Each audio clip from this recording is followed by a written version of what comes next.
Imana ikora ibitangaza. Munyemere rero tubakomera amashyi nanone tubakira hanyuma badusuhuze. Nibamara kudusuhuza bahite banakomerezamo Apostle asanga bigeza heza. Karibu bakozi b'Imana.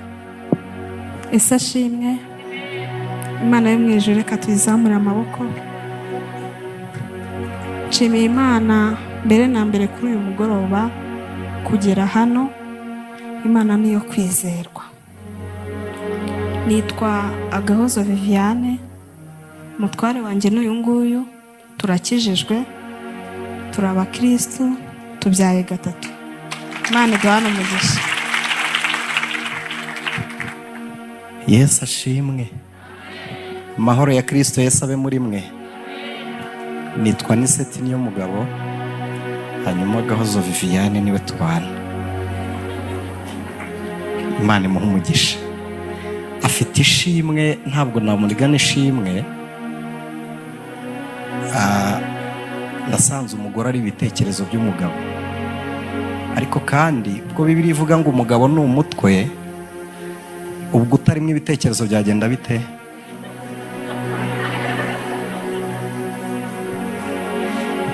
Dushimiye Imana iduhaye umwanya, ariko mbere yuko madamu ashima, reka namwe tubashimire. Namwe tubashimire kandi dushima Imana ku bwa mushumba. Ntabwo ndi buvuge ngo ni uwanyu, sinshobora no gukora iryo kosa kuko nanjye ncumbye. Kimwe mu bintu bahoye Yesu ngo nuko yavugaga ngo Imana ni data, akabigira personeruma, ari we wenyine. Bakumva avuze ngo ni data, bakavuze ni so gusa twebwe se. Rero nanjye sinavuga ko ari uwanyu gusa. Imana ibaha umugisha. Nakurikiye amahame y'ubuhanuzi. Ntabwo Elisa yari guhanura kandi yari afite impano z'umwuka.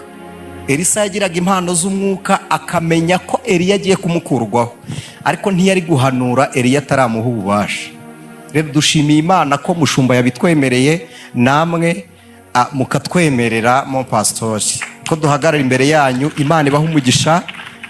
Reka na madamu ashima Imana, kandi Imana nawe imuhe umugisha ko yemeye ko tugendana. Arabizi ko ari fieri kuri nge, arabizi ko mbikunda. Imana imuhe umugisha. Asante. Nshimye Imana, nabivuze bwa mbere ko ngeze hano. Nagiye Kagugu, ariko nshimye Imana ko ngeze na hano.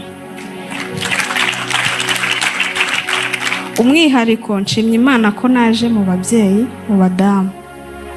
Ndumva ari ishema kuri njyewe. Nshimiye Imana cyane ku bwa mushumba Apostle, nubwo adahari ariko ndabizi ko turi bubonane. Ndamukurikira, nkurikirana ibyigisho, nkurikirana ikintu cyose hafi ya buri munsi kibera muri iyi church, ndagikurikirana. Ndabakunda cyane. N'umubyeyi ndamukunda cyane ariko nimvuga ngo cyane. Buri munsi mba numva na postinga ibyo yavuze, ibyo yakoze, binezeza umutima wanjye. Nshimye Imana rero ko yampaye urugo, yampaye umugabo mwiza, simenya kubivuga. Ikindi kirenze ibyo, uri mu mwuka w'Imana. Mba numva ari ishimwe, nashima buri munsi. Uyu ni umwaka wa 8 tubanye. Mu myaka 7 tubyaye gatatu. Nshimye Imana yaduhaye abakobwa n'umuhungu. Nshimye Imana hari ubuzima yadukuyemo, hari n'ubwo ubu ngubu turimo. Nshimye Imana yatunyujije mu buzima bukakaye, ikaba iri kugenda yoroshya gakeya.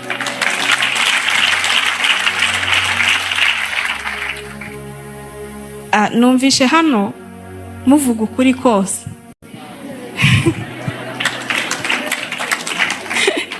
Yihangane ndabivuga. Nshimye Imana, ikintu nshimira Imana, impamvu numva nisanzuye nuko ndi mu babyeyi. ikintu nshimira Imana cyakoze ku mutima wanjye, nkumva nishimwe nshaka kujya nshima mwa bantu b'Imana mwe, abavugabutumwa cyangwa abantu b'Imana baba mu buzima bugoye, abantu batungwa n'umuhamagaro, reka mbyiteguye, murabyumva. Nshimye Imana ko Imana yahaye ubushobozi umugabo wanjye kubasha kungurira igitenge.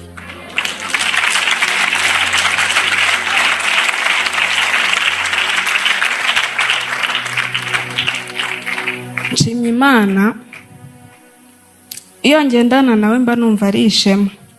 Twabanye mu buzima bukakaye buteye ubwoba, nta babyeyi afite, nanjye ngaragara mfite mama wenyine, ariko Imana iradushyigikira. Twabanye tukiri batoya cyane. Nshimye Imana rero ko yabanye natwe. Twabyaye umwana wa mbere, Pastor Bernard, we hari umunsi yamucyuye amutahanye amuzanye aho twari dutuye, musabiye umugisha pe, musabiye umugisha. Bwari ubuzima bugoye, Imana imuha umugisha, yatuzaniye umugati n'abana be niba akabura umugati. Eka no kurondogora, ariko nshimye Imana ko aho igejeje ikora, reka tuyihe icyubahiro. Nshimye Imana mbyara umwana wa mbere, reka nyure mu rubyaro mo gakeya. Mbyara umwana wa mbere bantegeye kunda, umwana w'imfura, twari twateguye amazina, ibintu byose ari ubuzima bugoye, ariko nshimye Imana. Namaze icyumweru kwa muganga, abaganga bakanga kundekura ngo ntahe, bakavuga ngo urabyara urabyara urabyara. Ababyeyi murabizi ukuntu inda ibabaza, ibise ukuntu bimera, reba kumara icyumweru abaganga baranze kukurekura. Inda yarandiye, ngera aho ngaho icyumweru gishize, dutera urusaku barandekura ndataha. Haciyemo iminsi 2 nongera nsubirayo, nabwo marayo iminsi 3, mbyara ku munsi wa 3. Ariko reka mbabwire imbaraga z'Imana. Yagiye kwigisha mu giterane, hari ukuntu mu cyaro cyangwa kera bajyaga umuntu atura icyafite, batura ibishyimbo, arizera, Imana iramuhishurira, agura ibyo bishyimbo arabizana. Bari banteye toba, urumva nari nageze no kuri hopitale, bantera toba ibiranga iminsi 3. Ku munsi wa 3 Imana ikorera mu bishyimbo. Imana ijya ibasha gukorera, yakora no mu bijumba. Nshimiye Imana yakoreye mu bishyimbo.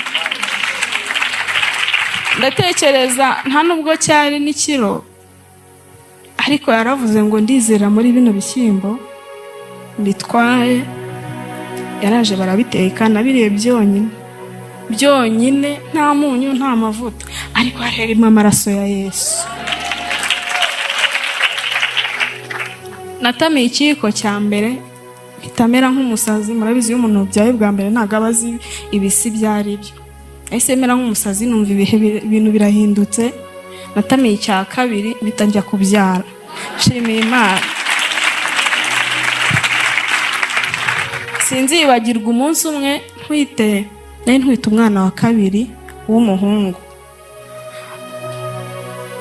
Aposo nuko adahari, hari akantu yaguze aranyohereza, Imana imuha umugisha. Imana rero ibaha umugisha. Umwana wa 3 nabwo byari intambara.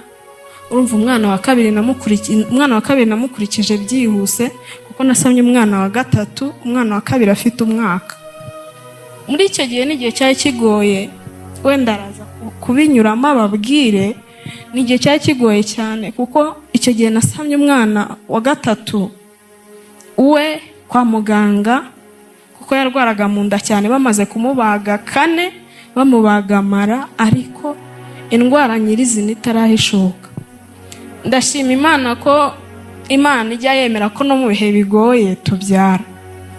Umwana wa 3 namusamye, urumva nayo mfite ubu ngubu mukuru afite imyaka 6, uwundi afite 3, uwundi afite umwaka n'amezi.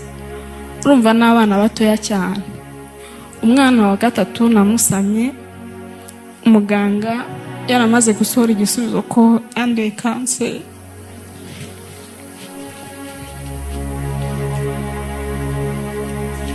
byari ibihe bigoye ariko nabibayemo, biba ngombwa ko agomba kujya kwibagisha, kandi murabizi mu Rwanda ntibikunda. Ndeba ku bushobozi bw'amafaranga, ndeba abo bana batoya mfite, ndeba kubura umugabo, mbese nyituyeho, ariko Imana yaranshoboje.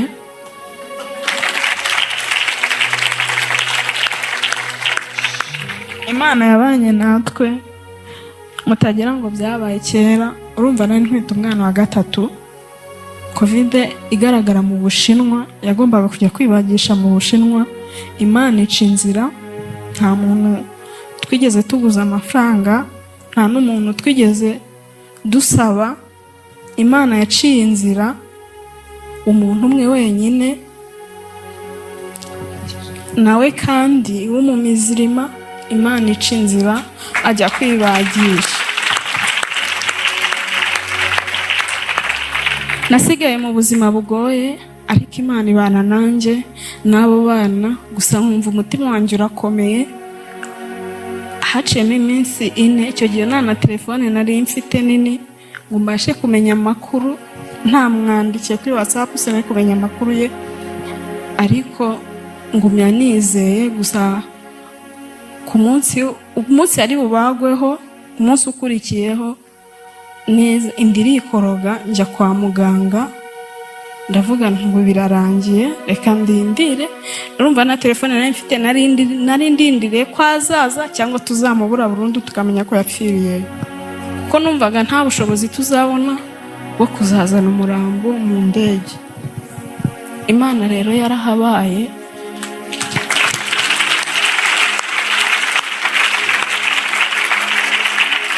Imana yarahabaye.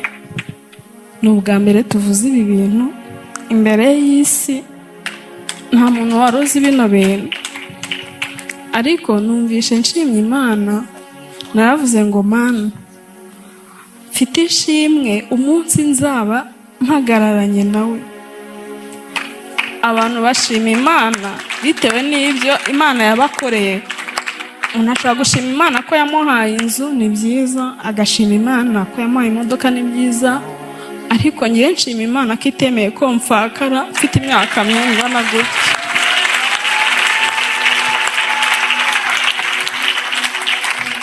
Naravuze, nahagaze mu ijambo ndavuga ngo Mana, uriya ni umugaragu wawe, avuga ibintu bikomeye, abantu benshi bagakira, abandi bakazuka mu buryo bw'umwuka.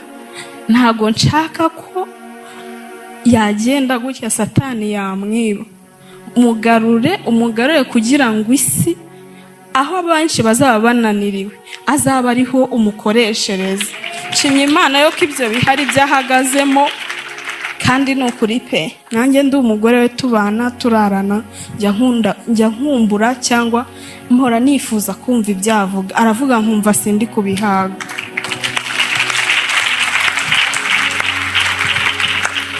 Imana ibaha umugisha rero, kandi Imana iha umugisha Apostle. Ndamukunda cyane cyane cyane cyane. Imana ibaha umugisha ko mwaduhaye karibu n'ikaze, kandi rwose natwe tuzajya dukomeza kubitaba nk'abana. Imana ibaha umugisha. Imana imuhe umugisha. Reka tumushimire asubira mu byimbo bye.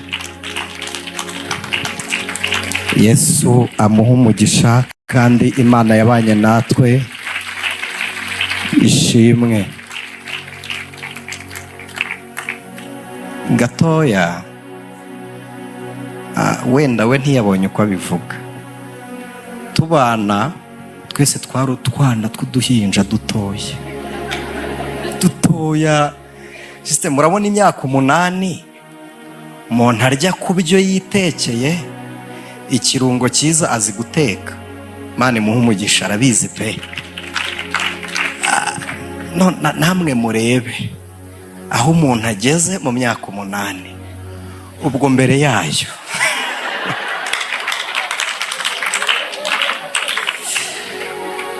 nagiye kumwerekana muri famiye njye nabayeho mu Isilamu kandi pe ku rwego rw'ubuyobe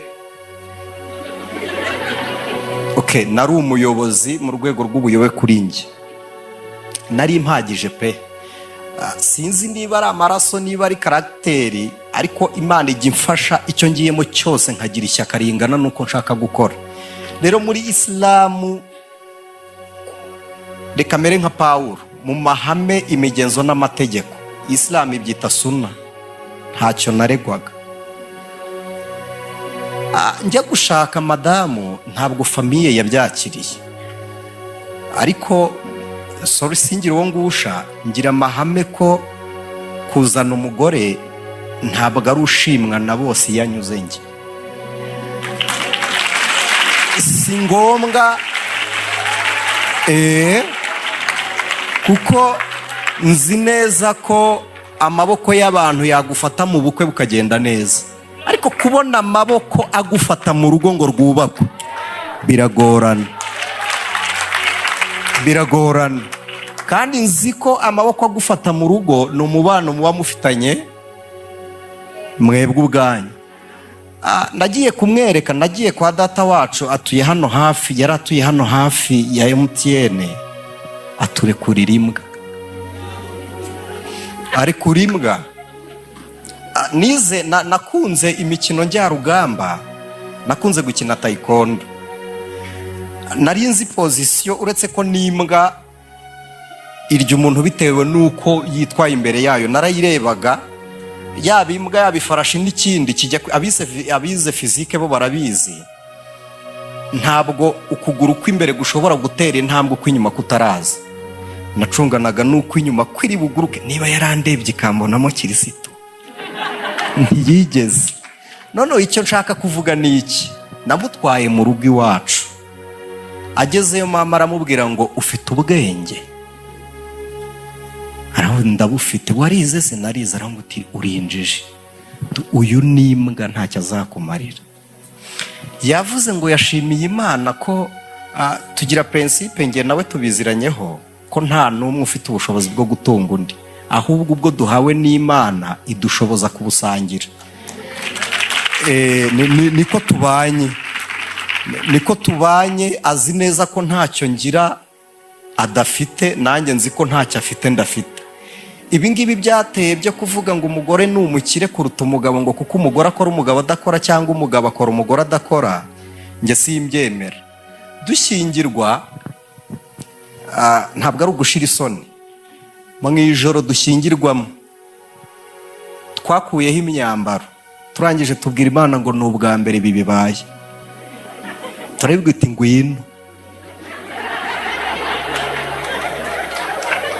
ngwino, ni ubwa mbere turaye mu rugo, ni ubwa mbere twubatse. Turaguta amaboko yawe adahari ntacyo twageraho. Ndangije ndamubwira ntumunsi gutyo, ndabwana umunsi napfuye ntibizatuma utuka Imana ko nyuma y'ikirori haba ikiriyo,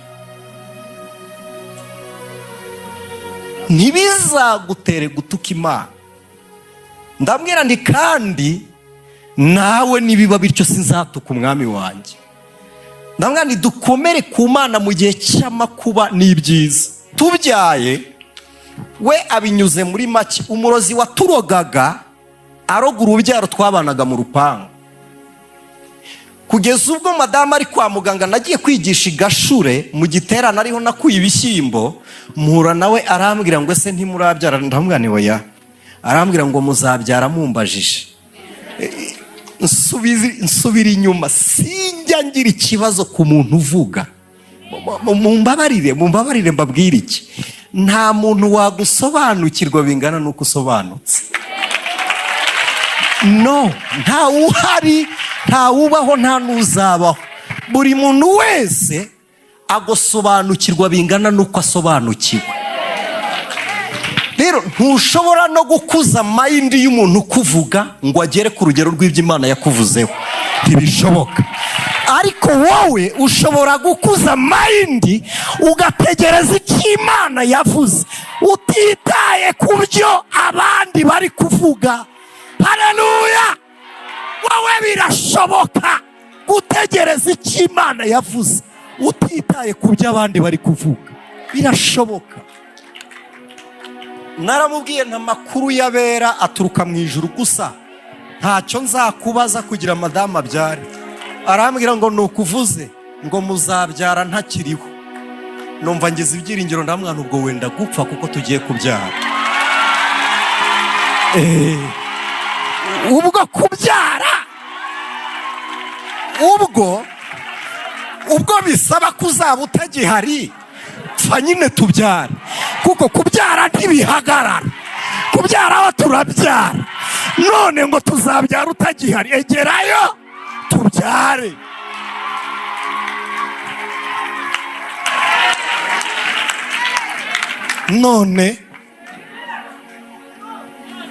none n'iki kindi twigeze twagera i Keila, ni kuri boda ya Isiraheli na Libani, niho Abiyatari yashyiriye Dawidi ikanzu yariho Turimu na Erimu. Umunsi Sawuli yica abatambyi, nari umusiribateri, ndafite igitekerezo cyo kuzana umugore. Imana irambwira ngo saba icyo ushaka. Ndabwira nti kora icyo ubona kinkwiriye. Ndayibwira ninsaba icyo nshaka, ndasaba ikingana na capacity intellectuelle yanjye, ariko we nukora urakora ibingana n'ibyo ushoboye gukora. Umuhanuzi aravuga ngo ngaha tura, ushaka umugore uteye gute? Ndavuga ntufite umutima uguhimbaza ukanyurwa. Umwana se, ndavuga nti azaba ari umukobwa. Ngaho mwita izina, ko nari i Keila, ndavuga ni mwise Keila. Madamu yitwa Gahozo Viviane, uwo mukobwa wacu yitwa Agahozo niyo mugabo Keila. None umwana twavuganye n'Imana, ndi umusiribateri, yicwa n'umurozi, inda yarinjiye. Ntibishoboka, ntibibaho.